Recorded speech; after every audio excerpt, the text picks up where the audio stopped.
I takoj, taj Sauron dade ti prstenke svima, i ljudima, i čupavcima iz rudnika, i šiljuhima, svima. Ali zajebag je on sve, jer ima jedan prstenak koji je najjači, te se stadoše mlatiti. Tu i ga Isildur, rođak po babine linije, utepa i uze prsten.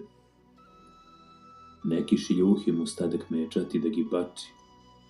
Isildur ko veli, hoće se ženi, a zlato skupo, a vidi gi prsten dobar, pa stoji da se baci. Tu se oštruhi nadrka te otpizdi nazad u Šumadiju.